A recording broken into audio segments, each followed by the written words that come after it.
Welcome to easy concept. Easy concept में आपका स्वागत है। आज हम लोग कुछ क्वेश्चन प्रैक्टिस करेंगे जो आपके प्रीवियस एग्जाम में आए हुए हैं, जैसे एसएससी सीजीएल में, CPO, CHSL, MTS, railway, group D, many other exam के लिए कुछ क्वेश्चन प्रैक्टिस करेंगे। जैसे आपके स्क्रीन पे पहला क्वेश्चन है 12 upon root 5 plus root 3 plus 18 upon root 5 minus root 3 equal to, LCM लेंगे अगर हम, तो यहाँ आएगा root 5 plus root 3 bracket root 5 minus root 3। LCM में क्रॉस मल्टीप्लाई हो जाएगा, जहाँ पे 12 bracket root 5 minus root 3 plus 18 root 5 plus root 3। अब ब्रैकेट खोलेंगे तो ये 12 रूट 5 प्लस 18 रूट 5 टोटल हो जाएंगे ये 30 root 5 minus 12 root 3 plus 18 root 3 मतलब plus 6 root 3 whole divided by ये a plus b into a minus b, a square minus b square, तो रूट 5 का स्क्वायर 5, रूट 3 का स्क्वायर 3 बराबर 6 कॉमन कर दें तो 6 common 5 root 5 plus root 3 whole divided by 2, 5 minus 3 2, 2 3 जा 6, आंसर आ गए 3 ब्रैकेट में 5 root 5 plus root 3, option B. Second question आपका टाइम एंड वर्क का है। जैसे S, T and U can complete a work in 40 days, T लेता है 48 days and U 60 days respectively. They received 10,800 to complete the work. इनको पूरे काम करने के 10,800 रुपए मिलते हैं। They begin the work together, but T left 2 days before the completion of the work and you left 5 days before the completion of the work. T 2 दिन पहले काम खत्म होने के 2 दिन पहले छोड़कर चला जाता है और U काम खत्म होने के 5 दिन पहले छोड़कर चला जाता है। S completed the remaining work alone, और S उस काम को पूरा करता है। तो 10,800 में S का क्या शेयर है? तो हम यहाँ पहले इन तीनों का एलसीएम निकालेंगे। एलसीएम आएगा इनका 240 तो 40 into 6 times 48 into 5 60 into 4, ये इनकी एफिशिएंसी है। S एक दिन में 6 काम करता है, T एक दिन में 5 काम करता है, U एक दिन में 4 काम करता है। अब यहाँ पे T 2 दिन पहले छोड़ रहा है। अगर हम T को काम छोड़ने ही ना दें, तो क्या होगा? T 2 दिन और काम करेगा, एक दिन में 5 काम कर रहा है तो 2 दिन में ये 10 काम और करता है। U को 5 दिन पहले छोड़ रहा था, U को भी ना छोड़ने दें तो 4 दिन और काम करेगा, 5 दिन और काम करेगा और एक दिन में 4 काम कर रहा है तो टोटल ये 5 दिन में 20 काम करता, तो टोटल वर्क हो गया 270। अब 270 काम ये तीनों मिलके कर रहे हैं, 6 S, T और U, 6, 5 और 4 टोटल 15। एक दिन में 15 काम कर रहे हैं तो 270 काम करने में 18 दिन लगाएंगे, मतलब पूरा काम कंप्लीट होने में 18 दिन, मतलब S 18 दिन तक काम करता है, T 2 दिन पहले छोड़ देता है मतलब 16 दिन काम किया, और U 5 दिन पहले छोड़ देता है 18 मतलब 13 दिन काम किया। तो एक दिन में S 6 काम कर रहा था, एक दिन में S 6 काम, तो 18 दिन में 108 काम करेगा। T 5 काम कर रहा था, 16 दिन में 80 काम करेगा। और U 4 काम कर रहा था, 13 दिन में 52 काम करेगा। टोटल काम 240 काम करने के 10,800 मिल रहे हैं। एक काम करने के 10,800 बटे 240 मिलेंगे उसको। मैं यहाँ ऊपर लिख रहा हूं। तो S का शेयर पूछा है, तो S 108 काम कर रहा है, तो 10,800 बटे 240 गुने 108, शून्य से शून्य कट जाए, 12 दूनी 24, 12 नमा 88, 2 पंचे 10, चौका 8 0, 540 into 9 means 4860 is the answer.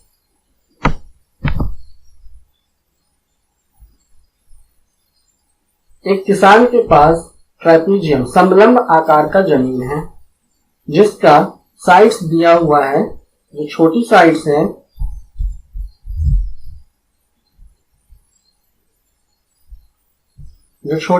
है, वो 2.56 यार्ड का है और बड़ी साइड 3.44 यार्ड का है। और इनके बीच की समानांतर भुजाओं के बीच की दूरी 1.44 यार्ड है। तो ये समलंब है ट्रेपीजियम, और ट्रेपीजियम का क्षेत्रफल एरिया होता है half into sum of parallel sides means 2.56 plus 3.44 into height 1.44, 1/2 into, इनको जोड़ेंगे तो आएगा 6 इंटू 1.44, 2 3 जा 6, 4 3 जा 12, 4 3 जा 12, 13, 8, 1 रिमेनिंग 3 इंटू 4.32 यार्ड स्क्वायर। और 1 यार्ड स्क्वायर को प्लॉ करने में 1800 रुपए लगते हैं, तो इतना करने में 4.32 इंटू 1800। अब ये 2 शून्य से ये 2 दशमलव हट जाएंगे, मीन्स 432 इंटू 18, 18। यहाँ यूनिट डिजिट 8 है, यहाँ यूनिट डिजिट 2 है, मीन्स यूनिट प्लेस पे 6 आना चाहिए। और एक ही ऑप्शन है जिसका यूनिट प्लेस पे 6 है, C। A man has 3 sons, 2 daughters and a wife. सन है, डॉटर है और वाइफ है। 3 sons and they divide the sum 19,000 among themselves such that each daughter got 1.5 times the amount received by each son. अगर सन को x रुपया देते हैं तो डॉटर को 1.5x and his wife receives 600 less than each son, और wife को सन से मीन्स x से 600 रुपए कम मिलते हैं। तो अब सन कितने हैं? 3, तो 3x। डॉटर कितनी है? 2, तो 1.5 इंटू 2 3x, और वाइफ एक ही होंगे, x माइनस 600। इन तीनों का जोड़ के वो टोटल 19,000 डिवाइड करता है। टोटल हो गया 7x इज इक्वल टू ये 600 इक्वल टू के इससे जाके जुड़ जाएंगे, तो आ जाएगा 19,600। यहां से x का मान आ जाता है डिवाइड करके 2800 रुपए। हमसे पूछा गया है what is the total amount received by 3 सन, सन के द्वारा। तो सन को 3x मिलता है, तो 3 इंटू 2800, टोटल हो जाएगा 8400 रुपए। Option D. Next question average का है। The average of 3 consecutive even number is a मतलब खुद से एज्यूम करते हैं, जैसे 2 है, 4, 6, 3 कंसेक्यूटिव इवन नंबर है। तो तो इनका एवरेज 4 है। तो हम यहां मान लेते हैं यही ए है।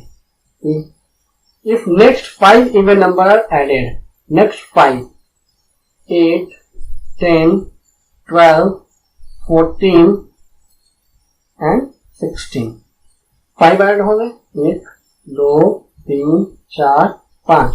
Next 5 is added, then what is the average of this 8 number. अब इन पूरे का एवरेज औसत बताना है। तो आप यहां सबसे इधर से देखते हैं, इधर से 3 अंक छोड़िए इधर से, क्योंकि एवरेज जो होता है बीच का संख्या होता है। तो अब इधर से 3 इधर से 3, अब बीच में 2 बच रहे हैं। तो 10 और 8 का एवरेज 9 होगा, 9। तो ये पहले एवरेज 4 था, अब एवरेज 9 है। कितना ज्यादा है? 5 ज्यादा है। पहले एवरेज ए था, अब एवरेज क्या हो जाएगा? A plus 5।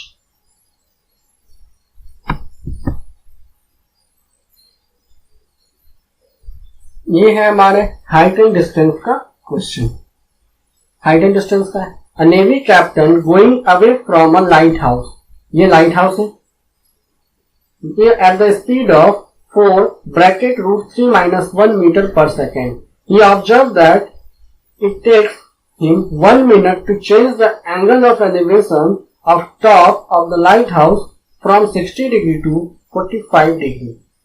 60 डिग्री से वो 45 डिग्री से जाने में उसको 1 मिनट लगता है। मतलब ये लाइट हाउस है। 1 मिनट में कलर चेंज कर देता हूँ, दिखेगा नहीं। ये हमारा है 60 डिग्री और ये है 45 डिग्री, और उसको ये दूरी नाम रख देते ए बी सी और डी। हमें उसको ये दूरी पार करने में 1 मिनट लगता है इस स्पीड से।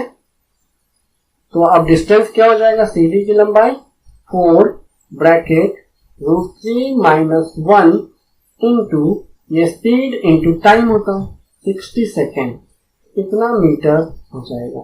Means 240 √3 - 1 metre. ये लंबाई सीधी की होगी। ओके, अब हम ट्रायंगल जानते हैं, 60 डिग्री ट्रायंगल है। अगर 60 डिग्री ट्रायंगल देखे तो ये हाइट √3 होगा, ये 1 होगा, बीसी की लंबाई 1 होगी।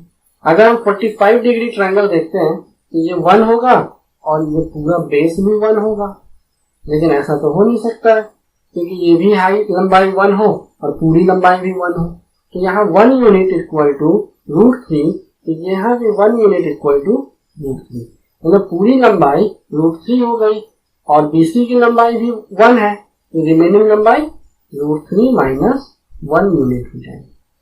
इसका मतलब हो जाएगा √3 - 1 unit is equal to 240 √3 - 1 metre. 1 unit बराबर ये √3 - 1 से √3 - 1 कैंसिल, 240। 1 यूनिट 240। देन पूछा क्या? What is the height of light house. तो लाइट हाउस की हाइट कितनी है? A B. 1 minute, light house की हाइट कितनी है? A B. ए बी है और ए बी क्या है? √3 यूनिट है।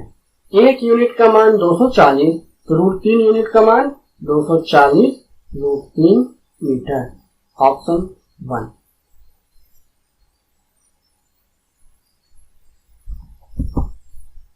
नेक्स्ट क्वेश्चन 7, ये भी हमारा हाइट एंड डिस्टेंस का है। ये सीजीएल टायर 2 में आया हुआ है क्वेश्चन।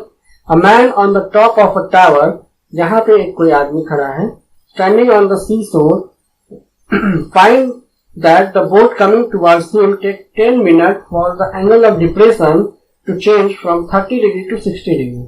बोट यहाँ कहीं है 30 डिग्री पे और बाद में बोट 30 डिग्री पे है, बाद में बोट अपना एंगल ऑफ डिप्रेशन चेंज करके 60 डिग्री पे आ जाता है।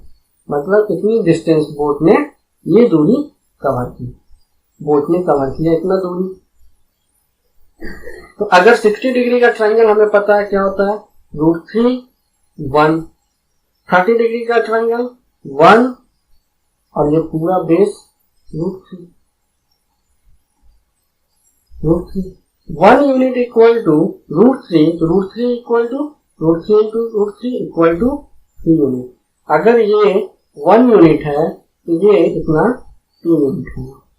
और यहाँ लिखा हुआ है कि उसको 10 मिनट लगता है 30 डिग्री से 60 डिग्री तक आने में। मतलब इस 2 यूनिट की डिस्टेंस तय करने में उसको 10 मिनट का समय लगता है। तो हमें यहां से सी शोर तक, मतलब यहां तक आने में, अपने लाइट हाउस के बेस पॉइंट तक आने में, टावर के बेस तक आने में कितना डिस्टेंस आना पड़ रहा है? 1 यूनिट। 2 यूनिट जाने में 10 मिनट लगता है, तो 1 यूनिट जाने में 5 मिनट लगेगा टाइम।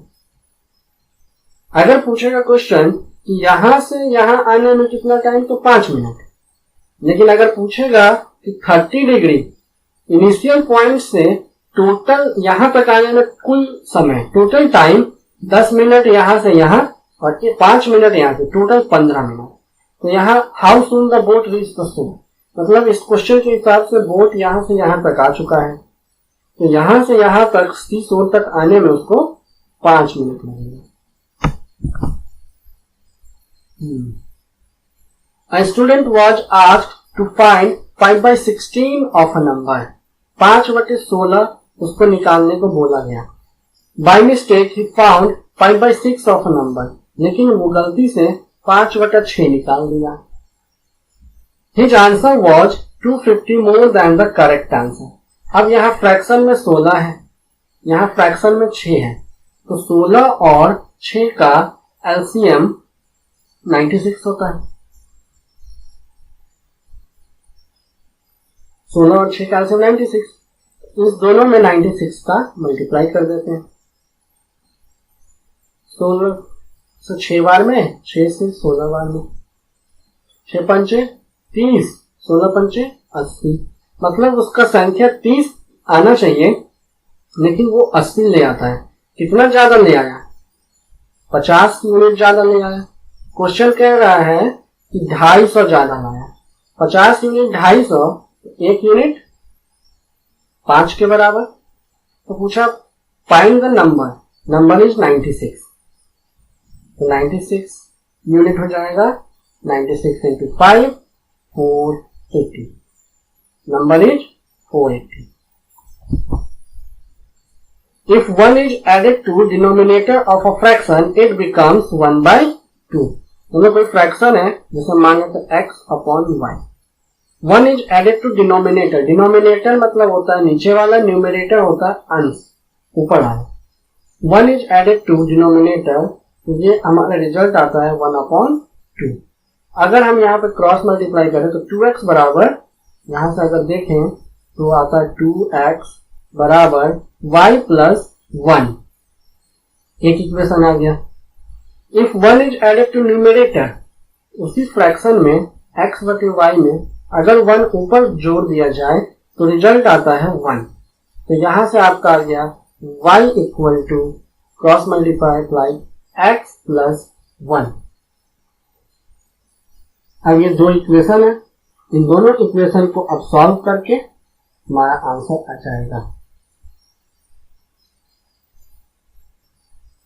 अब हम यहां से हिट एंड ट्रायल में लगा सकते हैं। अगर हम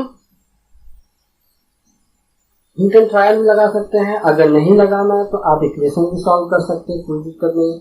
यहाँ y बराबर x प्लस 1 है, हम इसको इसमें रख देते हैं, तो यहाँ पे आ जाएगा 2x इक्वल टू y के जगह पे x प्लस 1 और एक 1 तो पहले से है वहां पे, तो ये x इधर आके x इक्वल टू 2 आ जाएगा। जब x इक्वल टू 2 आ जाएगा यहाँ रखेंगे तो y इक्वल टू 2 प्लस 1 3 आ जाएगा। पूछा क्या है? The product of numerator and denominator of the fraction is means x into y, x to y 3 equal to 6 का आंसर। Next question 10। यहाँ पे क्वेश्चन है 3/4 की पावर 3 इंटू 4/3 की पावर -7 इज इक्वल टू 3/4 की पावर 2x। x का मान 3/4 की पावर 3 इंटू 4/3 को हम 3/4 कर देते हैं पावर 7। जब रिवर्स होता है तो पावर में एक माइनस आता है और वो माइनस जाके इसको प्लस कर देगा और यहाँ 3/4 की पावर 2x। अब सब्स्टिट्यूशन में पढ़े होंगे a की पावर n इंटू a की पावर m, तो क्या कहता है पावर गुना में जुड़ जाता है m प्लस n। तो यहाँ से आ जाएगा 3/4 की पावर 3 प्लस 7 10 इक्वल टू 3/4 की पावर 2x। अब दोनों तरफ बेस सेम है तो पावर भी सेम होगा। यहां से आ गया 2x equal to 10, x equal to 5। 5 is the answer. Next question 11, m minus a square upon b square plus c square plus m minus b square upon c square plus a square plus m minus c square upon a square plus b square is equal to 3। तो m की value पूछा है। आप equal to 3 होने के लिए ये पूरा टर्म 1 होना चाहिए, ये भी 1 होना चाहिए और ये भी 1 होना चाहिए, तभी तो 3 होगा। तो हम यहाँ पे देख रहे हैं नीचे b square plus c square है। अगर हम m का मान m equal to a square plus b square plus c square रख दें तो a स्क्वायर माइनस और ये a स्क्वायर प्लस कट जाएगा, यहाँ b स्क्वायर c स्क्वायर बचेगा, b स्क्वायर c स्क्वायर से b square c square cut जाएगा। जैसे एक जगह रख के देख लेते हैं, a square plus b square plus c square, ये हो गया m minus a square whole divided by b square plus c square. यहाँ देखिए a स्क्वायर से a स्क्वायर कट गया, बच गया b square plus c square upon b square plus c square. ये भी कट के क्या दे देगा 1। उसी तरह यहाँ से भी मिलेगा 1, यहाँ से भी 1, 1 प्लस 1 प्लस 1 इक्वल टू 3। आगे सेटिस्फाइड, इसका मतलब आंसर है हमारा m बराबर a square plus b square plus c square answer.